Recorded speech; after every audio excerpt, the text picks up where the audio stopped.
வாழ்க வளமுடன். நேயர்களே, இந்த பதிவில் வந்து சிம்ம ராசிக்கான கோல்சார பலனை பற்றி பார்ப்போம். அதாவது இப்போ சிம்ம ராசிக்கு வந்து சனி பகவானுடைய கோல்சார பலன். அப்போ சனி பகவான் வந்து இப்போ சிம்மராசி நேயர்களுக்கு வந்து இப்போ 6ஆம் இடத்துல 7ஆம் இடத்துல இருக்கார்.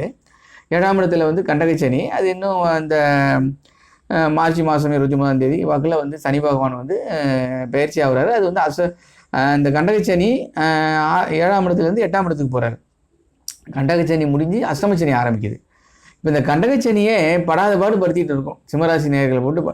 மனசு ரீதியான பாதிப்புகள், உடல் ரீதியான பாதிப்புகள், சொந்த பந்தங்கள் ரீதியான பாதிப்புகள், பொருளாதார ரீதியான பாதிப்புகள், படிக்கிற பிள்ளைங்களுக்கு படிப்பில் பாதிப்பு, வேலை பார்க்குறவங்களுக்கு வேலையில் பாதிப்பு, திருமண வயசில் உள்ளவங்களுக்கு திருமணம் தடைப்படுதல், இது மாதிரியான எல்லா வகையிலையுமே வந்து அவர் ஒரு பாதிப்பை கொடுப்பார். பொதுவாக ஒரு ஜாதகத்தில் வந்து 2 வகையான பலன் இருக்குது. ஒன்று வந்து கோல்சார பலன், இன்னொன்று தசாபுத்தி பலன்.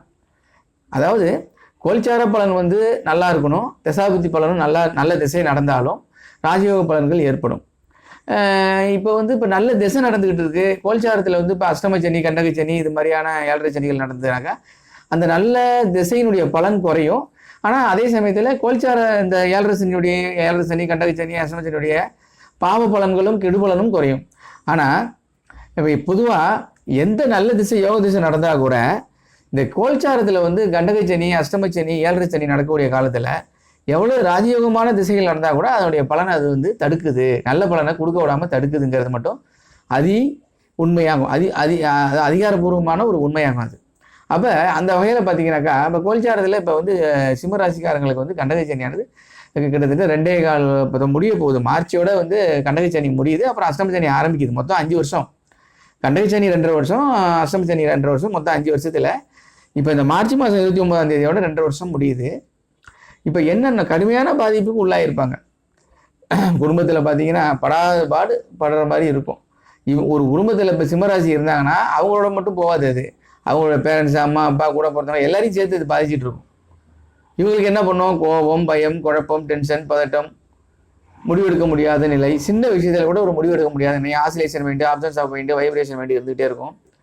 குடும்பத்தில் கொடுக்கல் வாங்கல் பிரச்சனை, நகை காசு பணம் காணா போகுதல், திருட்டு போகுதல், ஏமாற்றப்படுதல் இருக்கும். எதுன்னா பித்தம் தெளிங்கிற ஒரு சூழ்நிலை இருக்கும். அப்போ வந்து இது மாதிரியான ஒரு கடுமையான ஒரு காலம் ஓடிட்டு இருக்கு. வாகனங்கள் போகிறப்ப பார்த்து போய் வரணும். வாகன தர்த்த காயங்களுக்கு அதிகாரம் உண்டு. செய்யாத தப்புக்கு தண்டனை அவமானப்படுதல், அசிங்கப்படுதல், ராத்திரியில் சரியாக தூக்கம் வராது, பகலில் தூக்கமாக வரும், சோம்பல் தன அசதியாக இருக்கும்.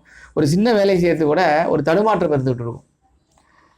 பொதுவாகவே சிம்மராசிக்காரங்களை வந்து மாதுர்த்து வேசின்னு சொல்லுவாங்க. அதாவது அம்மா கிட்ட தான் எதாக இருந்தாலும் போய் பேசுவாங்க, அப்பாட்ட டச்சே வச்சுக்க மாட்டாங்க. மேக்சிமம் எதுவாக இருந்தாலும் அம்மாட்ட, நல்லதாக இருந்தாலும் கெட்டதாக இருந்தாலும் அம்மாட்ட போய் பேசிகிட்டே பேசுவாங்க. கொஞ்சம் அவங்களோட வந்து கருத்து முரண்பாடுகளை ஏற்படுத்திப்பாங்க. ஆனால் பாசம் இருக்கும், உயிரை வச்சுருப்பாங்க அம்மா மேலே. அப்போ அந்த வகையில் பார்த்தீங்கன்னா இவருடைய சிம்மராசிக்காரங்களுடைய அம்மாவை பார்த்தீங்கன்னா அவங்களுக்கு ஏதாவது வைத்திய செலவு இருந்துக்கிட்டே இருக்கும், டென்ஷன் பார்த்து தூக்கம், அவங்களுக்கும் தூக்கம் வராது, தூங்க முடியாது, சாப்பிட முடியாது, அவங்க பதட்டத்திலே தான் இருப்பாங்க. அமானுஷ்ய தொந்தரவுகள் இது மாதிரியான பிரச்சனைகள்லாம் இருக்கும்.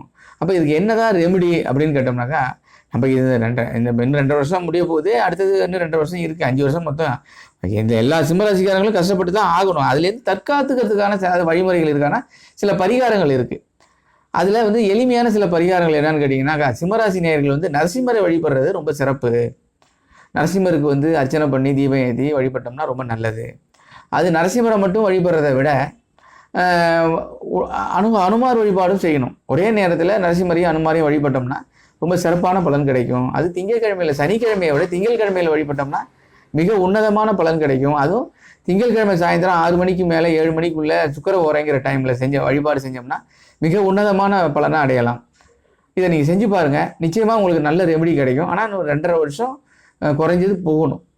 கொஞ்சம் வாகனத்தில் போகிறப்ப பார்த்து போய் வரணும். பொருளாதார ரீதியான பிரச்சனைகள் இருக்கும், வருமானம் கம்மியாக இருக்கும், செலவு அதிகமாக இருக்கும். 10 ரூபா இருந்தால் 20 ரூபா செலவாகும்.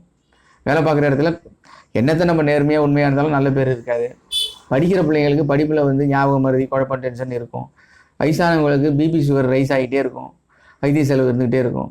அதனால் சுபகாரியங்கள்னு சொல்லக்கூடிய கல்யாண விஷயங்கள் தடைப்படும், வீடு கட்டுற விஷயத்தில் தடைகள் ஏற்படும், அரசாங்க எதிர்ப்புகள் இருக்கும். எதாக இருந்தாலும் சமாளிக்கக்கூடிய ஒரு பரிகாரம் இந்த நரசிம்மர் வழிபாடு, அனுமார் வழிபாடு மிக உன்னத பலனை கொடுக்கும். வணக்கங்க.